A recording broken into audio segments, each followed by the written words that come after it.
തുഷാർ ഗാന്ധിയെ BJP RSS പ്രവർത്തകർ തടഞ്ഞതിൽ പ്രതിഷേധവുമായി നേതാക്കൾ. കേരളത്തിന് അപമാനകരമായ സംഭവമാണ് നടന്നതെന്ന് പ്രതിപക്ഷ നേതാവ് VD സതീശൻ പ്രതികരിച്ചു.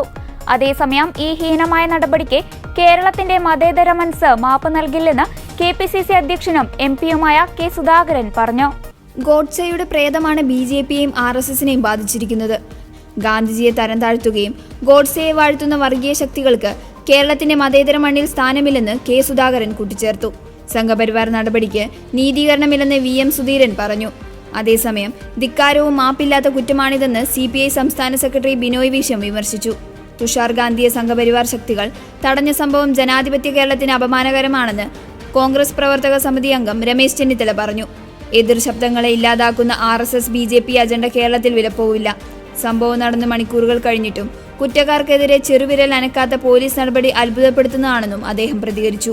സംഭവത്തിൽ കോൺഗ്രസ് നേതാവ് KC വേണുഗോപാലും പ്രതികരിച്ചു. ജനാധിപത്യ ബോധത്തെയും ഭരണഘടനാ മൂല്യങ്ങളെയും മുറിവേൽപ്പിക്കുന്ന ഈ പ്രവൃത്തിയെ കോൺഗ്രസ് രാഷ്ട്രീയമായും നിയമപരമായും നേരിടും. തുഷാർ ഗാന്ധിയെ ചേർത്ത് പിടിച്ച് തന്നെ കോൺഗ്രസ് മുന്നോട്ടു പോകുമെന്ന് KC വേണുഗോപാൽ പ്രതികരിച്ചു. നെയ്യാറ്റിൻകരയിലെ ഗാന്ധിയൻ ഗോപിനാഥൻ നായരുടെ പ്രതിമ അനാച്ഛാദന ചടങ്ങിനെത്തിയതായിരുന്നു തുഷാർ ഗാന്ധി.